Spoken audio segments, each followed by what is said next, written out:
Right. Yeah. Okay. Representative knows everything. Exactly. So do we have any idea? I messaged Jesse just a second ago. He hasn't responded yet.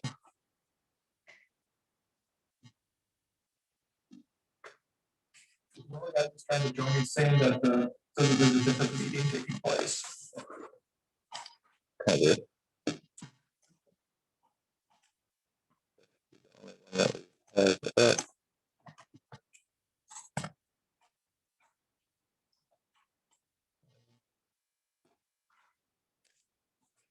Yeah, just that one.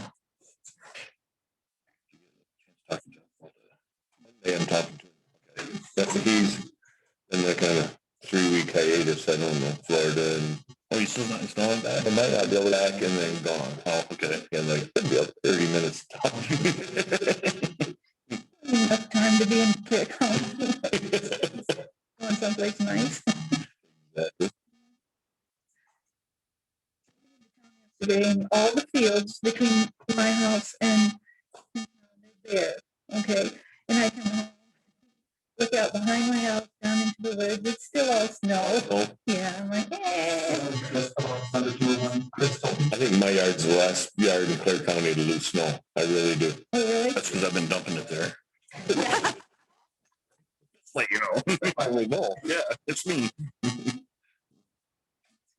Glad you wore pants today. I was worried about what I was wearing. Jenny, I didn't mean to be like shouting during the finance committee when you were on the screen when you were talking about revenues. Oh, yeah. I thought afterwards, maybe I There we go. Can you see me? that. That's Chris Atwood. We can see you. Awesome. Hello. Bye. Hey, Chris. Hey, Mr. Speaker, how are you? Good, how are you? Good. Thanks for joining us. We'll wait for, is Dina jumping on too? Yeah, I just sent her the same link. You want to get started and then look? You'll get her. Should be joining now. So, since how we posted this as a meeting, we'll call it to order. We'll call the meeting to order and we'll say the Pledge of Allegiance. Stand.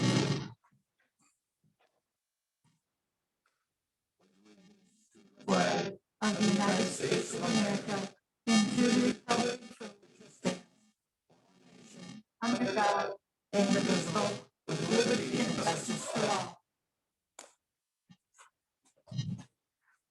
Yeah, Joy, if you could, we need to take roll call. Rankin. Here. Rusto. Here.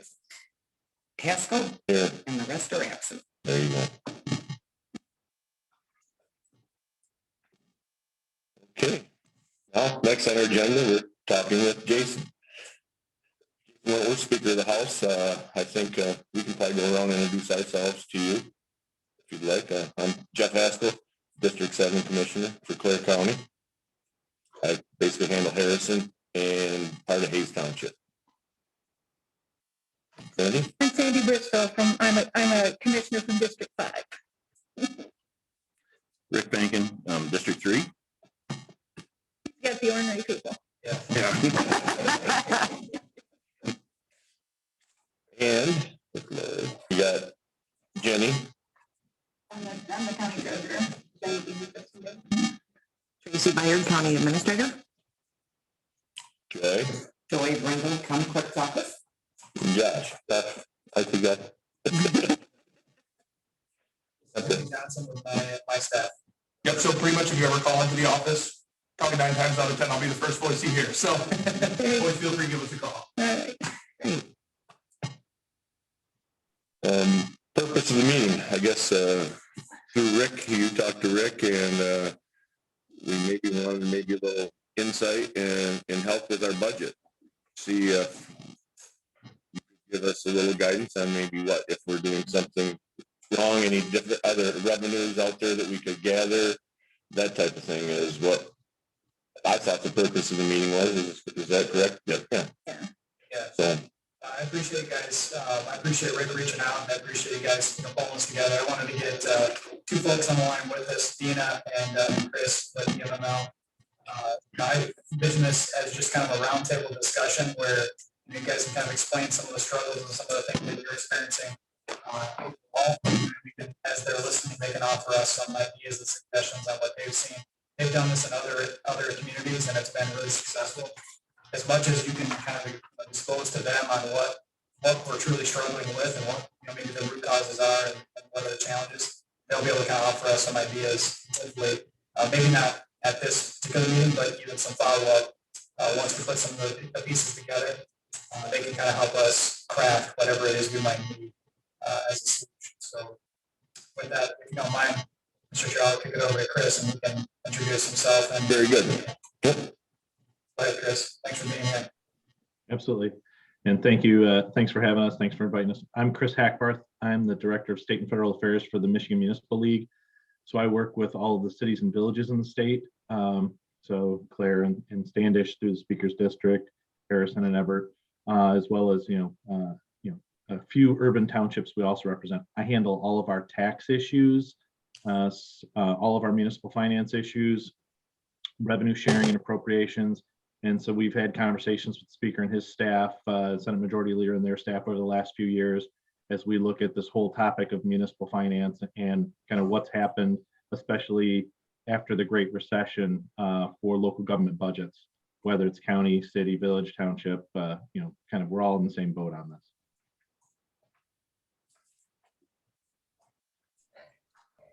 Good morning. Thank you for having me on. Dina Bosworth, Michigan Association of Counties. Forgive me, I'm not quite feeling well, so I sound a little strange over here and refuse to turn my camera on this morning. Okay. Anyway, I really want to thank you all for reaching out and starting this conversation, especially with the Speaker and with us and having us on here. Understanding what is happening at the local level is extremely important to both Chris and I know the Speaker, because if you don't relate to us some of the specific struggles that you're having, we don't necessarily know, and we can't help you find solutions for it. So I'm very much looking forward to what you have to say about what you're struggling with, and then I know we're all ready to offer at least some input or some ideas on how to tackle some of those challenges. Is our biggest problem lack of revenue? Lack of revenue. Due to Dina, some of the other things, and we talked about these during our administrators meetings, somebody made a really good point last night when we were talking with the administrators about if the courts could be taken over by the state. And I know this has been an ongoing discussion. But I believe that one of the points that someone made last night is 66% of the United States have taken over their courts, and that they would like to see that happen in Michigan. So I don't know where that's going or where that discussion is going, but that would be a good point. Other things, child care fund. And the cost to the county with that fund. Jenny, jump in anytime. I'm drawing a blank. well, definitely some things that have happened. We've had where the state has taken some revenue out and put it into its own separate funds. It sits out there idle because there's restrictions on what it can be spent with or spent on, and it used to be in the general fund. So we see some revenues being pulled out. I don't know if that makes any sense. They started the Indigent Defense Fund, which I'm sure has its value, but it has taken a chunk of our revenue out. Our taxable value isn't the highest. We have a pretty low taxable value, so. That, and over the years with the trickle down, I call it the trickle down effect, we have a heavy reliance on our jail inmate revenues and the delinquent tax revolving fund. It would be awesome to figure out a way to get away from having to rely on that, because they're not always there. That revenues you know, they're not always there. There's other, you know, contracts get canceled and things, and it's really hard to do. I don't know if that's helping it or not. It's So how much, sorry, I didn't mean to interrupt. Can I just ask questions? You ask questions, you bet. How much of your budget is jail funding, like, you know, revenue? Roughly, well, if dollar amount is anywhere from $1 million to 1.6 usually. But for instance, we were getting 1.6 for a couple of years in a row, and now it's down to, it'll be roughly around 800,000 this year. So we relied on that, and so that's a $800,000 increase from what we normally had. But if we could, we've been mentioning it for a long time, we need to get away from relying on that. So if we can get ourselves set, you know, I'm sure our taxable value isn't going to go crazy, but there's some other ways, you know, our unfunded accrued liability, I think we're still around 7 million, so we can strategize how to bring that down some. But, you know, our expenses are not crazy.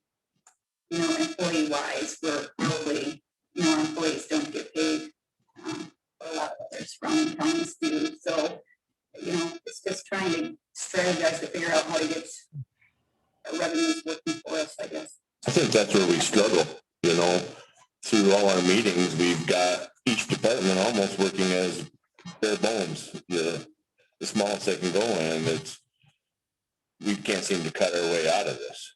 Yeah, I think, you know, that's absolutely a great point to make. And I think we need to distinguish between what is currently happening right now and the decline in revenues based on, you know, the pandemic and the lockdown and what has happened there, and long-term sustainable local government finance and the problems that we're having. Now, you brought up several different areas, and I think that, you know, they can't necessarily be, usually I'm not an advocate of dealing with things in silos. So I want to talk just for a minute about a couple of things. Number one, this American Rescue Plan, I think, is going to help you significantly in the short term.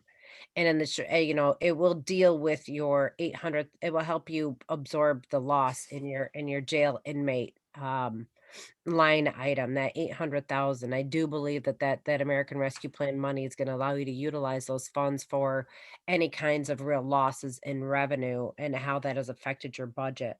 Now, it's not going to help you with your unfunded accrued liabilities. It's not going to help you with your skyrocketing child care fund costs. It's not going to help you really with, you know, no longer being dependent on your delinquent tax revolving fund or deal with the expense of the courts. Those are things that I think we really do need to talk about. You know, when you look at the court system and you know that when they did that whole trial court funding commission report, and we have State Representative Sarah Leitner, who was really leading the charge on trying to implement that with Graham Filler, who's the chair of the House Judiciary Committee, to talk about really how do we reallocate and prioritize funding for the Michigan court system. And so they really are trying to change that trial court fund so that the monies that are paid into the system are actually being appropriated out to the local units that have to pay for these courts. Now, is that a state taking over the court system? No, it's really not. And I completely understand that this is your biggest expense. But streamlining and dedicating revenue to that to help would be extremely beneficial. It is going to hit the state's general fund, though. And so, you know, I mean, that is for sure a policy and appropriations discussion at the state level. What I'd like you to talk a little bit about the child care fund, because that tends to be extremely confusing. Because, well, the state is supposed to pay, but then the locals have to pay. And can you talk a little bit about how you can't really budget for that and the extreme expense that you have for it? I just for everybody else's advocate. Jenny, what is that, roughly 250 that we're paying into that? We are up to about 400,000, but Sorry. we have to pay for what the state doesn't pay. So when it comes to budgeting, you know, we get just go on past history for the child care fund. We did have, there has been a change. Here in our county, we used to have a state side that we had to appropriate to, and we had the county side we would have to appropriate to. We have to make them whole. So whatever expense they need, we have to appropriate no matter what. But they have merged together or something has changed. The county side now, which I'm assuming has to do with the state taking over and paying 100% on something.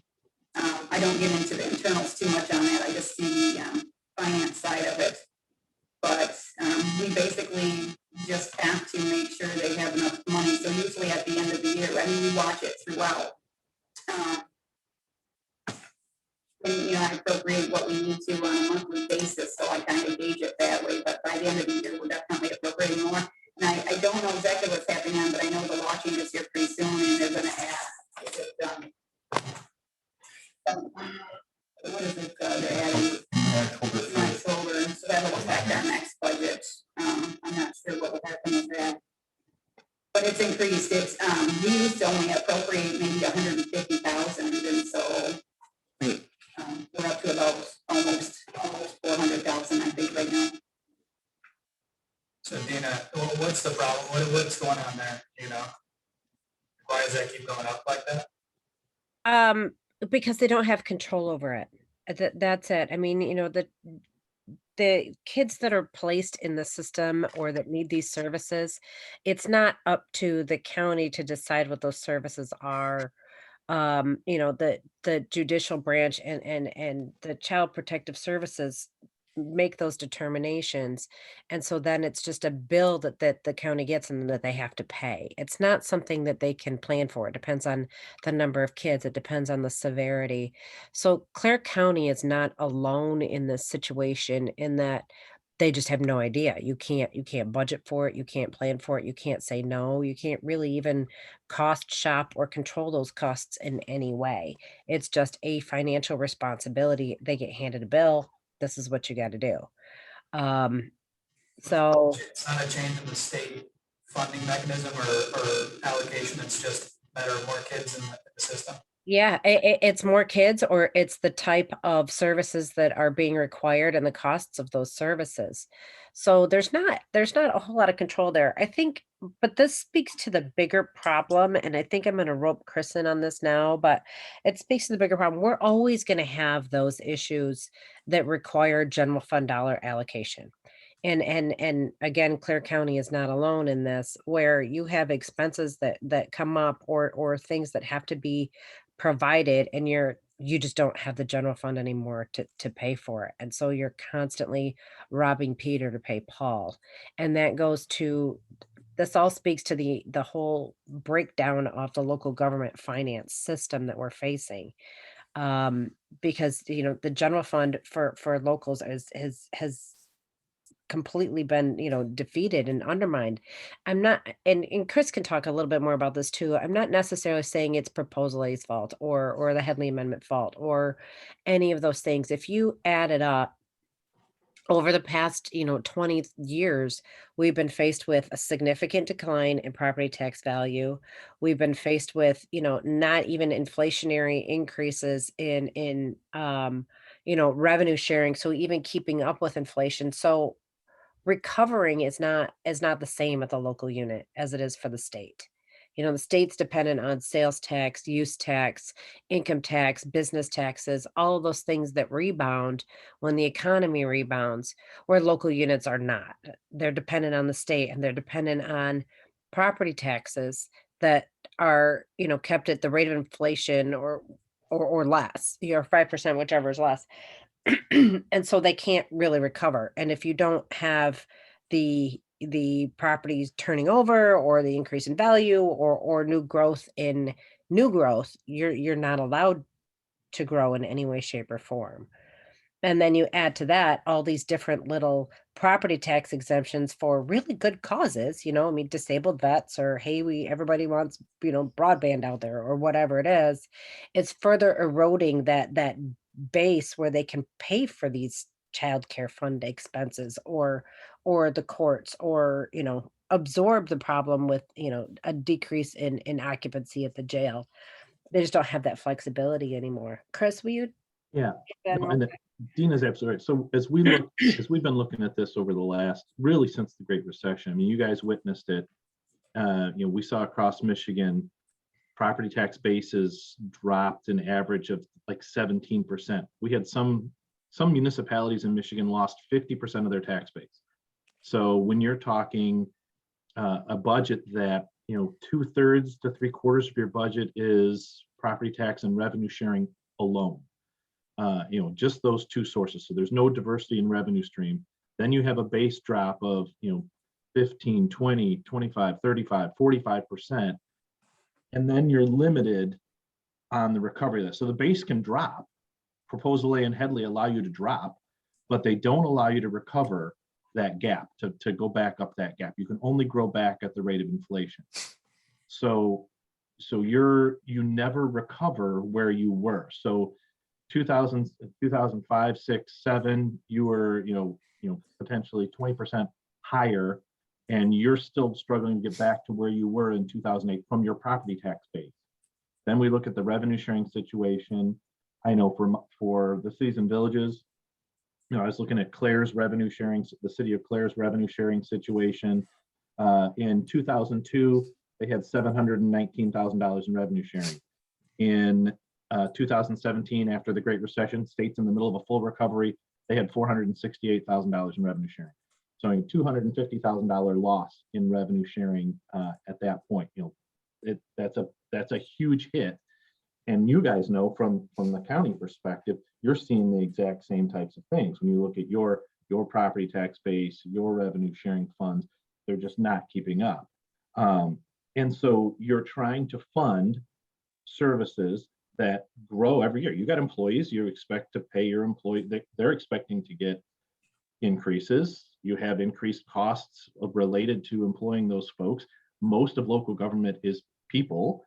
So, all of those costs that are rising, and you're not getting any increase in any ability to increase your revenue stream. So there's that pressure that we just haven't been able to break out of the cycle. I know Dina and I have spent a lot of time talking about one, just, how do we get some of those revenue sharing dollars back? And speakers heard us talk about this a number of times. And so the state's got to find where they can put money back into revenue sharing.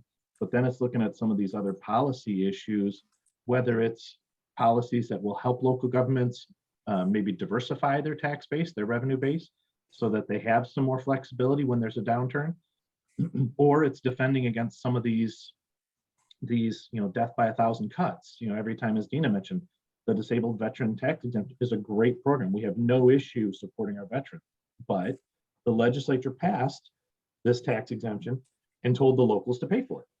And so now what started out as an estimated $5 or $7 million statewide cost is now up to $25, $30 million, all being borne by the local governments.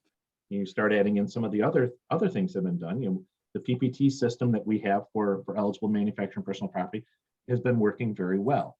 But it's also, for the last 5 years, it has been a completely frozen system. You are getting reimbursed for where you were back in 2014. So there's no growth, there's no accounting for new investment from that system.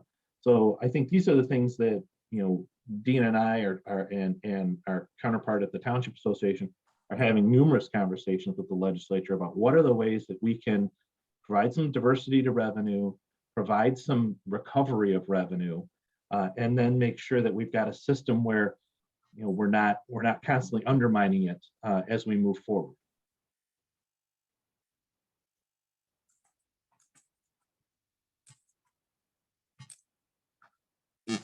Makes sense. But how do we come out of that, I guess? Yes, out of curiosity, Chris, do you guys have or I guess, Dina, do you guys have a like overall legislative, I know you do, but a legislative agenda for this cycle that includes some of the things you were talking about? Yeah. Go ahead, Dina. Oh, yeah. No, Chris, you could talk about, some of the legislation, but yes, I think that there are there are several things that we're talking about, not only, a moratorium on property tax exemptions, but reimbursement for, the veterans, property tax exemption, sort of right sizing revenue sharing, which I think is extremely important. Um, if you and just from a county perspective, Chris, I'm going to get a little geeky on county stuff for just a minute, but if you look at Clare County came back into this whole revenue sharing formula in 2011, and we were still getting reductions in cuts to county revenue sharing at that time. And so back up to 2004, 2005, when counties went off of revenue sharing and decided that they had to pay them, we made the deal that we would pay ourselves out of our own property tax revenue, our allotted revenue sharing numbers. The deal is that when you exhausted that revenue sharing reserve account, you would come back on to state revenue sharing and at that level, and then get the increases therein. Well, when Clare County came back on, they were still getting cuts. So Clare County was cut a total of 300 and I don't know, like $18,000. And this is just Clare County. If you put CPI on that and you would have put that back in their base, they're looking at about $900,000 that they really should be getting from the state, to make up for those cuts in revenue sharing that happened back in 2011, 12, 13, and 14. So what we're trying to do is get the legislature to realize that it's not the same, especially for those counties that came back early. And for Clare County, that's a significant amount of money. Now, whether the state can appropriate that in one year, it remains to be seen, but that is, another one of those agenda items that we are pushing this year, is to really fix some of the wrongs that happened the last time the state was in a budget crunch. And then, yes, I talked a little bit earlier about Sarah Leitner's trial court funding commission, trial court fund fix. So we've got that going on. Chris, you want to talk a little bit about the specifics on the rollback and roll up and Yeah, and just on that revenue sharing thing, one of the key things that we, Mr. Speaker, I'll direct this a little bit at you here just on this, but when we look back at, as Dina mentioned, kind of that 2011, when Governor Snyder first came in and he had a budget deficit to deal with, he did an executive order cut. And I know for statutory revenue sharing for cities, villages, and townships, a 30% cut, $100 million plus was cut out of revenue sharing at that time. Here we are 10 years later, we still don't have that $100 million restored, let alone any of the cuts that took place during the Great Recession. So I think, when we look at a first step, we really need to, we're really talking to the legislature and the state budget office about, look, get us back to that baseline. There's about $50 million on the city, village, township side. And Dina, you and I'd have to talk about, I'm not sure what the county side is from that 2011 cut, but getting back those dollars, let's get back to where we were before Governor Snyder took office. And then let's start talking about how we build a plan for investing and prioritizing revenue sharing and our local government funding over the next 5-10 years. Because certainly where we are now, it took 10, 15 years for the legislature and cuts to get there. We certainly don't expect the next year to have that fixed. And certainly with the pandemic budget and the uncertainty of the economy right now and the state's economy, we understand that. But we do think that every other line item in the state budget has been restored from those cuts from 2011, and except for revenue sharing. I think that's one of the things that we really want to raise your attention to and the speaker's attention to is revenue sharing hasn't been prioritized, and that it's time for that. Then when we talk about revenue sharing itself, one of the things Dina and Township Association Judy Allen and I have been talking about is how do we protect that revenue sharing a little more, create a trust fund, and let's have the dollars that are allocated for revenue sharing placed in that trust fund, so that way every year there's some understanding of how much money local government should be expecting for the coming budget. Now, certainly, if things happen, the legislature has to make cuts, they have to make cuts, but they'd have to go into that trust fund and make that cut, make the decision to make a cut.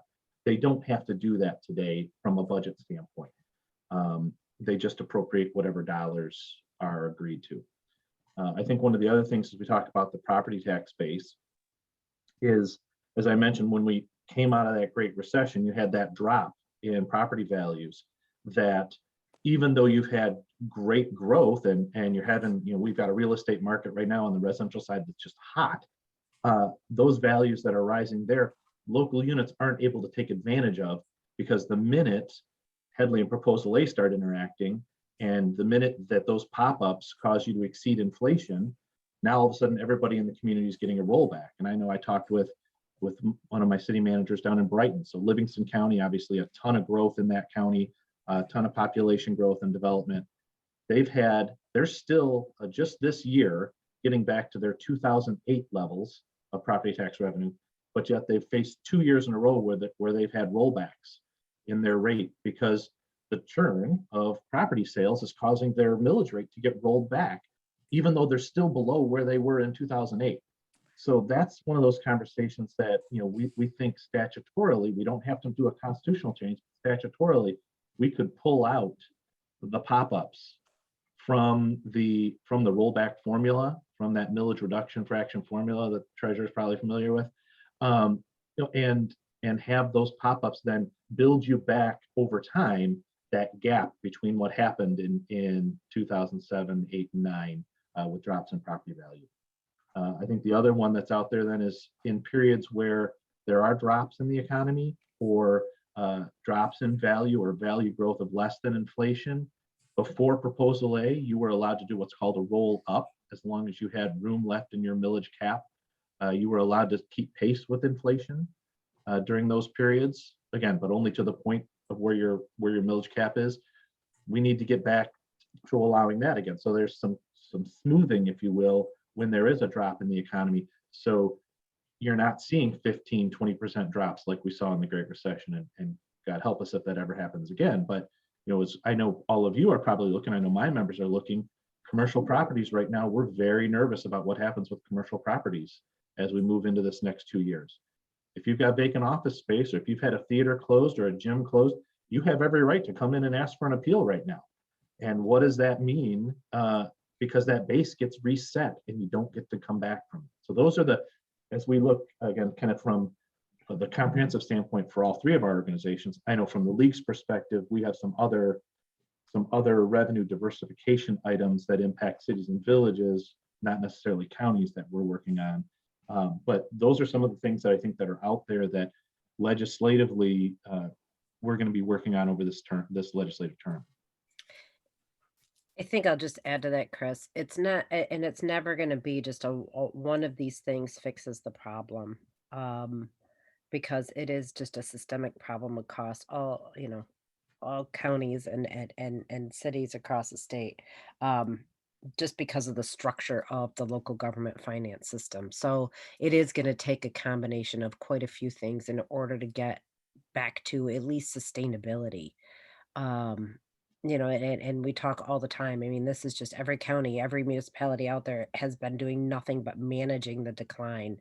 They're deferring all kinds of investments in infrastructure and, capital projects that need work. They're doing their very best to make their pension and OPEB obligation payments, and, then, being kind of criticized because they're struggling to do so.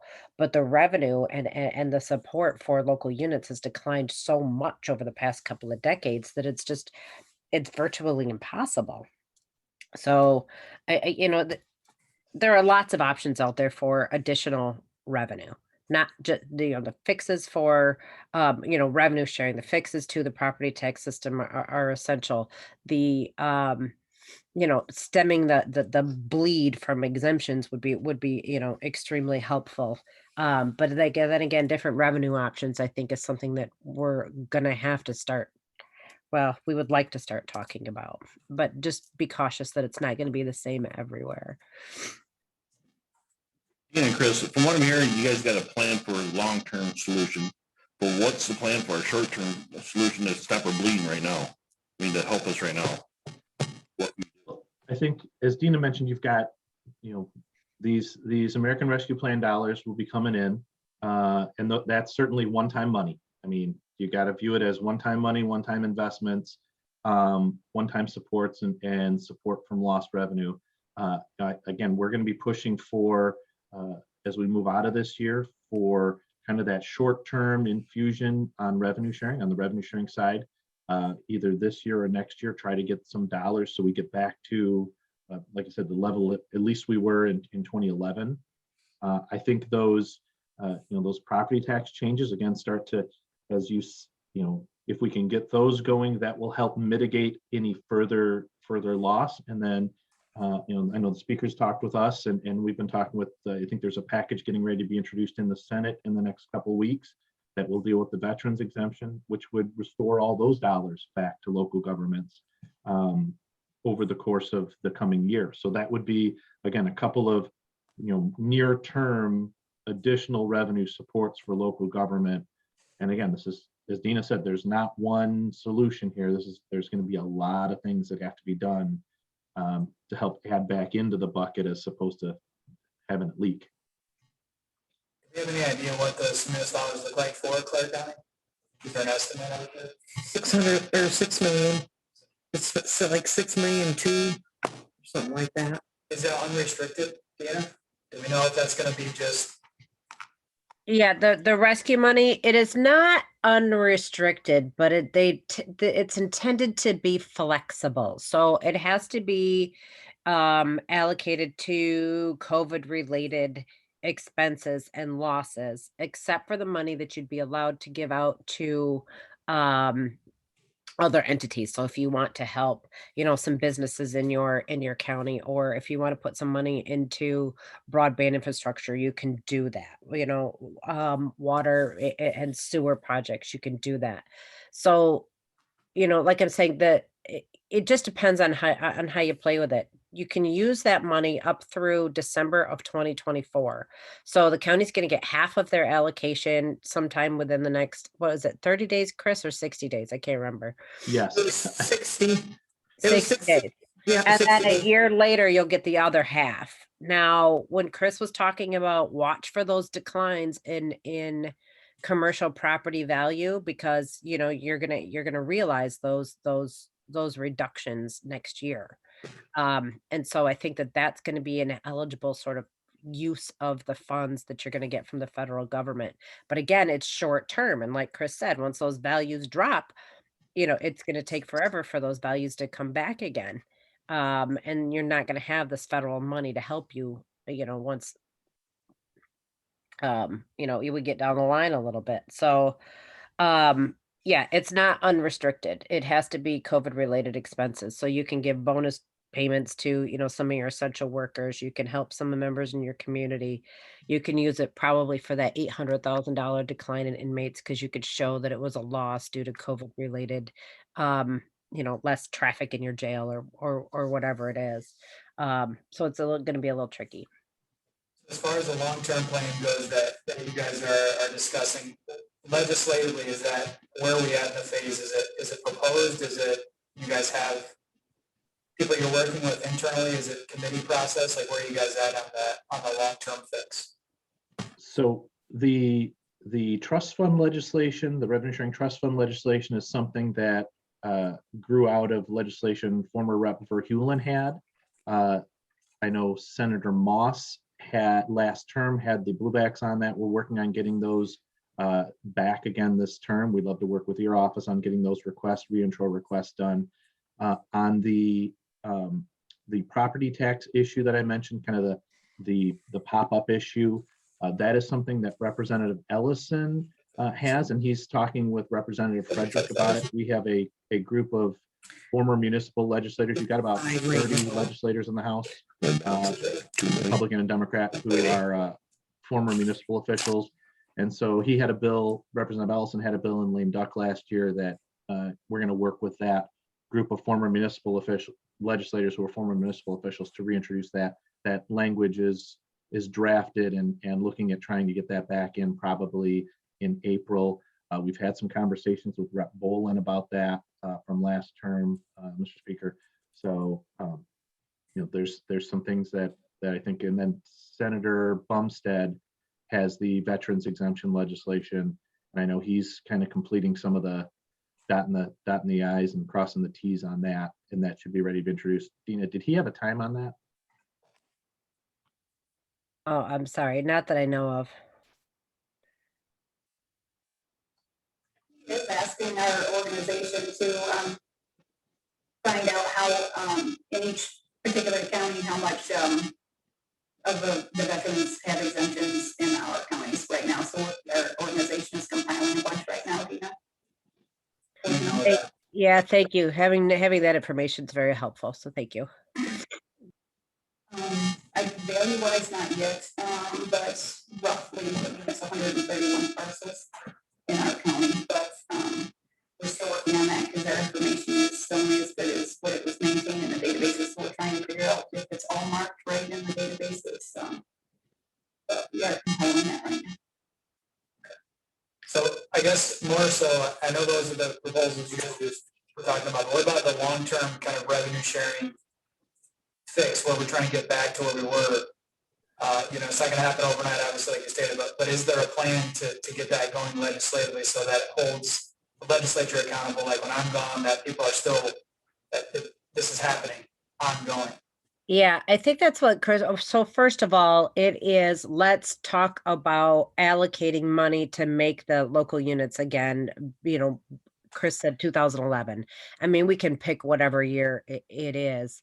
We're working it through the appropriations process. So I have to get, Representative Van Workum to really understand that this is important. And to rectify it. And Chris is getting, Judy have to do the same thing on the municipality side. It's getting, Stamas and Senator Victory in the Senate to understand the real impact of this and then allocate those dollars. Help at the quadrant level would be great because when you go into targets and you discuss, where money is going to go and what those priorities are, it's essential to have the leaders really advocate for money to go into revenue sharing because we all know everybody's got their own issues and monies that they're looking to have allocated to them. So having support at the leadership level is extremely important. But I think long term and what you're saying when you're gone, Mr. Speaker, having that revenue sharing trust fund there that is a carve out. Our concept is much like it is for our reimbursement for eligible manufacturing personal property reimbursement, where there's a carve out of, let's say the use tax, which is what it is for that money is automatically allocated to this trust fund. And then that trust fund would be the pot of money where our revenue sharing comes out of. That is a little bit more secure than the annual appropriations process. It is not foolproof in that the legislature could act to drop those numbers or to take away some of that allocation, but it would be a much harder thing to do if we were able to secure it like that. Is that the appropriations process, or is that like a legislative fix? The trust fund bills would be a legislative part of it, and then every year, kind of front through the appropriations process, we look to say, okay, here's the base this year. How do we add to that base in the appropriations process? And I think all of our organizations on the local government side would support a like a 10-year plan. Okay, for the next 10 years, we're going to put $15 million a year or $20 million a year into this, so we get to point X where we're giving this much to revenue sharing. Like I said, we didn't get into this current situation overnight. We certainly don't expect to get out of it overnight. So having a plan that builds out of it, but that would be a mix of appropriation and legislative. We could certainly build that growth factor for revenue sharing into the trust fund bills. So I think some of it, Mr. Speaker, would be that conversation, as Dina mentioned, in the quadrant. As you look at some of the discussions, is that a conversation this year that people can do based upon the economic recovery going on, post-pandemic, or is it a next year conversation as we get a better sense of how things look? Since we understand dollars right now are a little bit in flux. Yeah, I'll be honest. I mean, I've never had more conversations about dollars obviously, since I've been in the legislature, there's money literally everywhere right now, not local government, clearly. So there's $5.5 billion coming in unrestricted to the state. Like, if we don't have a plan, governor will very likely have a plan to spend all of that. We want to make sure we have some ideas. If we can put some money in a trust fund, if that legislation is drafted, if it's ready, if it's, I understand you guys are having conversations with the Senate and, get put aside with Van Workum. I'd like to just see that proposal, specifically just for Clare County, just to give me a good idea of like 2011, what you're asking for, how the trust fund would actually work, and then those deposits. I think you do have to restrict it where you force a legislature every year to increase by X amount and set it up that way, and make it very difficult if they were going to change that. Make it very difficult for them to actually, attempt to change it. But I think we have an opportunity here. I think right now with the COVID dollars coming in, obviously we can link this. If we're unrestricted from the federal government into the state, we can link it to COVID relief in recovery of our local governments. Because you're talking about, the commercial buildings, you're talking about tax revenue, you're talking about all these things that are happening because of COVID. We can link this unrestricted federal funding to that. And if we have a mechanism to deposit funds into like a trust fund, I think we can really set the stage for, many years of increases, or at least, the opportunity to deposit into trust fund. So I think for Quadrant, yeah, I definitely like to bring up the conversation, but I think even more so getting a better picture of specifically maybe one or two or 5 municipalities across the state that are struggling. What does that look like? One-time funding to 2011 and then steady funding to get us back pre-recession. So how would you best like the information relayed to you? Do you want us to work through your office? Do you want us to work through policy? I mean, Just Becky and Phil in my office. Okay. All right. And I think Becky's familiar with the trust fund bills that we were working on last term. We even had them start, like I said, we started them under Representative Verheulen. So she's familiar with this stuff. We can take those, the last year's language to her and see if we can get that reintro request put back in. And then we still have to give her the numbers, and Chris Yep. too. We're gonna have to sit down and come up with a plan for that, but we'll for sure get in front of them. Yeah, we can do that. We can do that first thing next week. And then on the veteran property tax, it might not be as impactful. I mean, 131 parcels, it's still going to be a good chunk of change. Can you make sure that they send that to our office too, just to get eyes on to make sure that it's not going to upset any of the veteran community? They get really territorial. You're right. It was a very sensitive topic several years ago. When we tried to do this before, we were trying to mess around with kind of how they got their exemption. So, we've been much more careful this time around working with the veteran community, and making sure that they're not getting harmed. Now, we're more interested in reimbursement for locals for their losses, and not necessarily, some of the legislation that's being worked on in the Senate is a means test. So we're a little concerned about that, because that might actually, upset the veterans community. So we need to be a little more careful about it. And I think that's why you're seeing that the counties like Clare are being asked to pull some of this data together, as some of the Senate sponsors are talking with the veterans groups. They're trying to come up with a kind of a threshold of what is a kind of a commonly accepted maximum value of a home that should get the full benefit of this. And so I think that's where they're looking at. Is there an SEV or a taxable value amount, assessed value amount that seems to be a good cap for a full exemption? Yeah, I guess I'm not talking about that. I'm talking about the making sure that the locals aren't responsible for that, that loss. So I'm more interested in actually getting the money back into local government versus SEV value and how much a veteran can get. Like, I just want to keep the same process as is, just not have the local government lose the revenue. That's a much bigger conversation if we're talking about how much a veteran's home can be worth in order to get that. That's a whole other conversation. In fact, if you go down that rabbit hole, you're not going to get the other the actual, what we actually need. That's I'm not opposed to having the conversation. I'm just saying these should be separate conversations. We have to get the locals whole, and then you can talk about SEB and talk about what other, you know, Pandora's box you want to open. We just gotta, just to be clear, is that the same conversation you guys are having? Is it the same bill?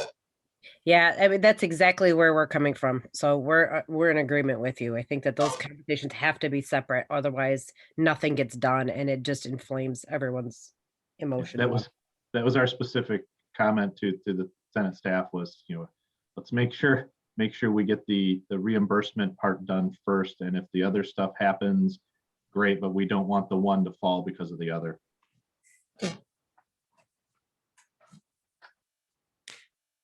So Dina, I have a question for you with regards to the funds that we're going to be receiving from the federal plan or the stimulus program that they're putting through. But because I was on with Steve last night and he said that this the wording is very vague and that they did talk about infrastructure, but somebody asked about replacement of a dam and he said, well, I see that as infrastructure. So I think there's some confusion as to what they're referring to as infrastructure, I guess.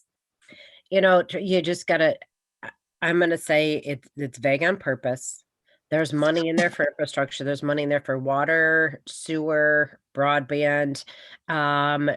You're also, I'm sure a federal PILT county too. You're going to get some money there that is going to be unrestricted, but it just got done. And there's, right. Even NACO is trying to figure it out. We're also going to end up getting guidance from the Federal Department of Treasury on what you can utilize these funds for and what you can't. Okay, So that's perfect. Yeah, I would slow roll how you're going to spend this money or what you're going to use it for, but know that I think it's intended to be as flexible as possible. And it was intended to put money in there for infrastructure projects like that. So, okay. But until we get guidance from the Federal Department of Treasury, I'd just slow roll it a little bit. Okay, thank you. And I want to say I appreciate everything you're doing for us. Yeah. Yes. I have another question. On the budget, other big problem we had was employee turnover. We're pretty much a training ground for every county around here. Is there any program or any immediate help we can get with that? So the governor actually, in her current budget recommendation for the coming year, has $5 million, a $5 million grant program in Treasury that would be specifically for recruitment and training for public safety. So we see that at the city level where I'll have a community that pays for somebody to go through police academy, and then another city will come in or a township will come in and offer more money. And so the city that just paid for someone to go through the academy has now lost that person and they've gone somewhere else. We see that a lot, unfortunately, again, and again, it's part of the financial structure we've got where everybody's kind of cannibalizing each other because there's not enough money in the system.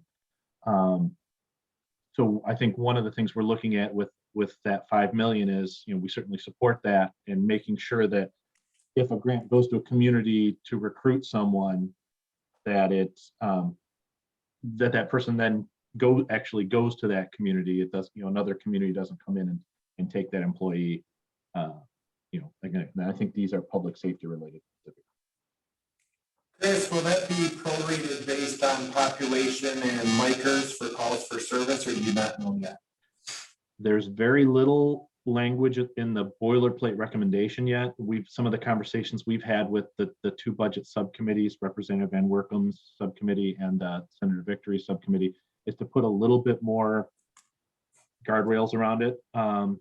There is a dollar amount maximum, but I think it's a first come, first served.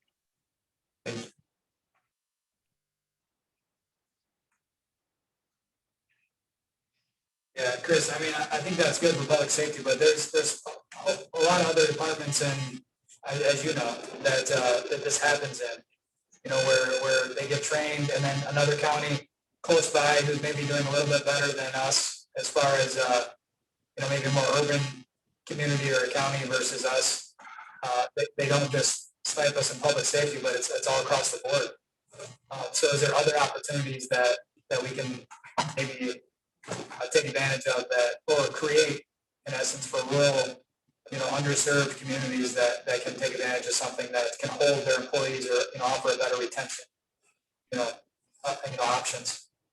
Well, I know we've seen, just along those lines, we've seen a big, I won't say big problems, but we're seeing, it's kind of across the board with like water and sewer employees. And, you've probably seen it with assessors. It's harder to find folks, especially as we get further north, find enough people who are qualified or who are willing to get into the profession. And some of that is related to the local government's ability to pay people enough to entice them to come.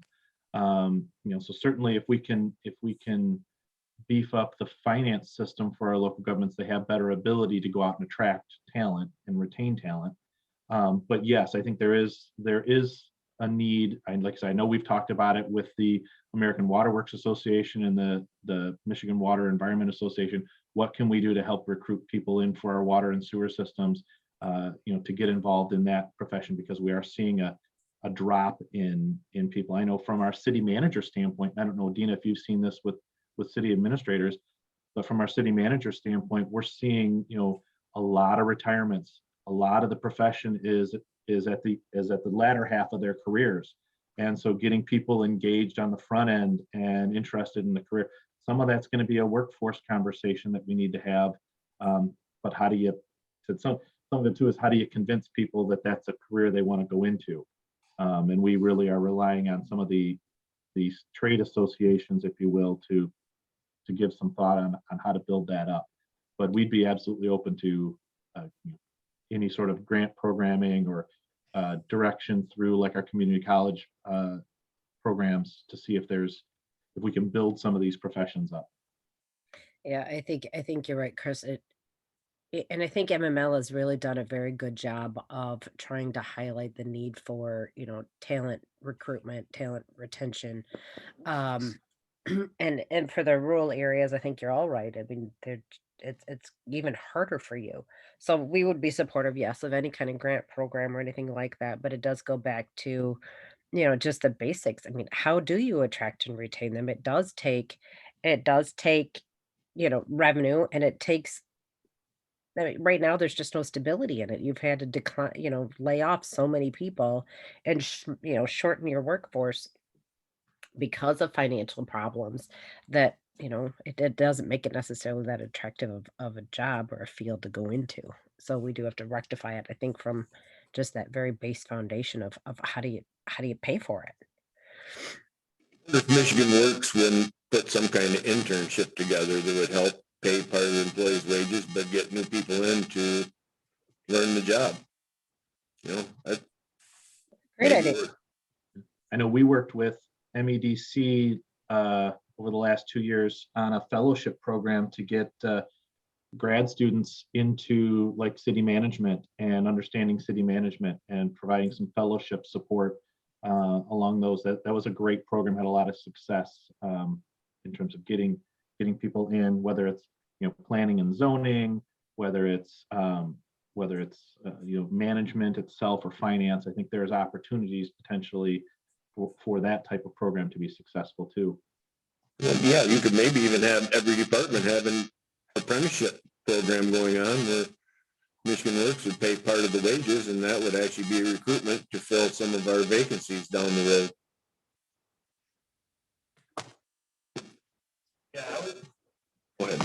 I was going to say that I think it's a great idea. That the challenge is obviously we're trying to put,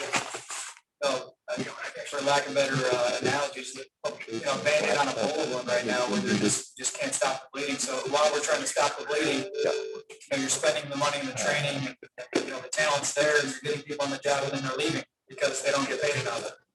So now you're just wasted those resources, and now you're still trying to double up the Band-Aids, but it just isn't working. So there's a never-ending kind of situation where, why wouldn't they come here where the opening is, get the job, and then get recruited by another county where they get paid, sometimes $5 to $10 more an hour, in a more, a commuting distance. And so I think that's the challenge for me is if, you got rural communities that are struggling because of that situation. Is it a wage, a wage average of a certain region or area where you can maybe partner with the Michigan Works or something like that, where they can see the need for the talent. And then once we get the talent, the fact is we can't keep it because they're getting, picked off by some other county that's paying a lot more than we are because they're in a much better situation. So, Tina, if you got ideas or Chris, I'd be happy to work with you on that too, because I think that's across the board, not just public safety, but in any employment position. I think that's happening.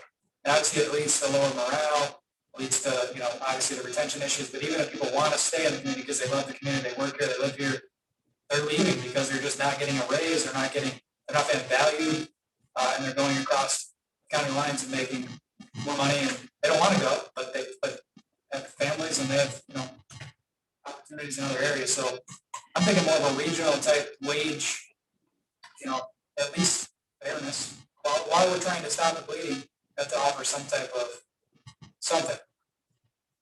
And I agree with you. You just can't pick up public safety, and we've run into that situation. As being when I was a new commissioner, I thought, well, heck yeah, everybody deserves something. But you got a big organization here, and you give one group something that really hurts morale if you don't even think about the other group. And so it makes it difficult because to give everybody a raise, it is a lot of dollars. And we absolutely saw that with the hazard pay issue that went through the legislature this last summer. Was only available to first responders, and we had a lot of our communities who had water and wastewater crews who were working overtime, dealing with real critical issues, and having to be on the job, and they had no, there was definitely a class issue between employees that we had to manage. Our managers had to handle this last year. From my personal opinion, from what I've seen, retention is a bigger problem than recruiting. Because you can recruit all day long and train people when they're leaving, and that's costing you more right there. But if you can retain a person, in the long run, you can save money, you got better knowledge, and you got a better morale. I mean, I think we should be focusing on retaining. That's the biggest problem. Yeah, I think that's where Michigan Works can maybe grow their, and maybe they do this, I don't know, but they can grow their, portfolio and not just recruit, but help retain the talent too. Once they get them in the door at Michigan Works, it's great. Now let's keep them in our area, keep them in the areas that Michigan Works is serving. So that might be the vehicle to go to help them understand, hey, we wouldn't need, new talent all the time if we could keep the talent we have. Or if they had an internship, let's say the clerk's office, every year we brought in an intern to learn the job. Michigan Works would pay some of the salary. Well, then maybe we can take the wages that person was making and split them amongst everybody that's working there to find an avenue to give everybody a pay raise. And I think that would actually work. We just lost an assistant prosecuting attorney who wasn't here very long, was she? No, and she left for another county where she makes more than our prosecuting attorney now. So, yes. Just lost a sergeant that had been here for 17 years, took a road spot at Clinton City last week. Yep. Yeah. From the private industry, I mean, I know when I have turnover, it's a big whirlwind. I mean, things in chaos. I can't imagine your department heads with the turnover you have. Just so we got to get retention to keep the good employees. Mm-hmm. So if you could just get us all more money, that would be truckload. Does anybody complain about indigent defense? An issue we have with it now is we're paying $155,000 a year, but we have not spent that ever. If you look at our balance, it's like 1.8 million that we've got that we have not used that we've paid in. Does anybody ever get that reassessed? I think they took our 3 biggest years and we're paying for it, and we have never had one equal to that since. Yeah, Dean, I'm going to ask you about this. I want to say that Rep. Leitner is also working on this. I could be wrong. It could be someone else. Are you familiar with someone in the legislature that's working on that? I don't know if they're talking about reassessing what that maintenance of effort or that, amount is. I'm gonna have to talk to Megan about that because she deals with the Indigent Defense Commission on a everyday basis, just about. But I have heard, that it is a problem and it is pretty frustrating for local units. Especially because the Indigent Defense Commission has also come out with their new like guidebook on what they've decided that they're going to consider eligible expenses and what they're not. And it's not, and that was never really the intention of the legislation. The legislation was each, unit, you figure out how much it's going to cost you in order to implement these new standards. And then we'll give you the money to implement, that plan as long as we approve your plan. Well, now they're saying, yeah, but we're not going to pay for X, Y, or Z, but it's still, it's going to be your responsibility to do. So I think, frankly, if I can just speak honestly, the whole idea behind the Indigent Defense Commission was a good one, but it was basically giving them a blank check to implement all of these standards, require the local units to implement the standards that they decided on, and then, really cracking down on the local units on how much money that costs because it's costing so much. Instead of figuring out what is, can be done in an affordable way and not penalizing the local units for, not being able to implement these extreme standards. So the I whole bring thing that is up. problematic. Sandy touched on the fact about the prosecutor. Well, her problem with retraining people also is that if you get the indigent defense wages as a defender, you can make more than a prosecutor in a shorter period of time. Well, that doesn't do us any good as far as retaining talent when you got to work harder for less money and to be a good guy, Weren't we supposed to not have to pay anything in when that indigent defense fund was first brought up through the No. Congress? Okay. No, what they did was they took, I believe it was 2010, 11, and 12, and they did an average over those 3 years, and that's how they determined what we would pay into it.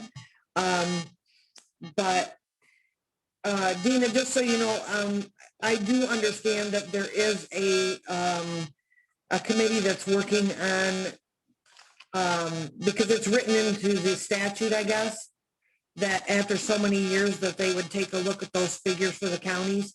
And I do understand that there is a group that's working on that.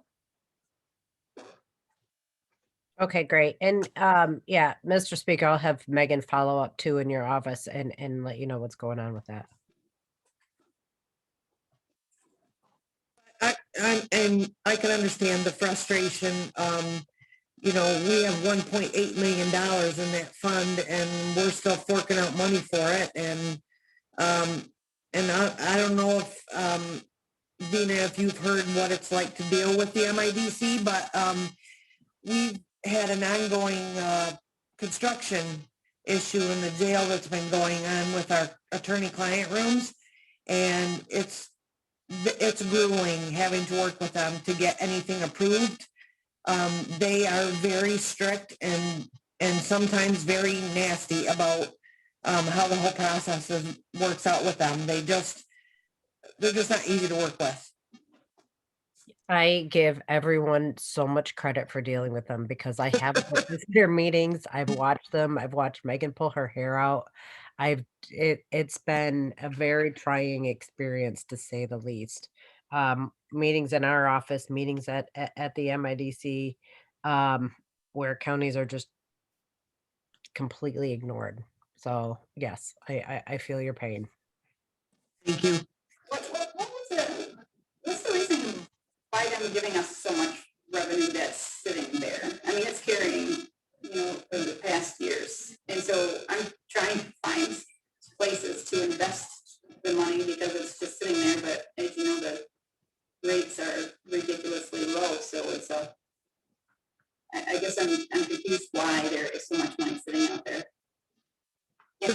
Well, it's based off of what we submit as a budget for the year, or what we think we're going to spend.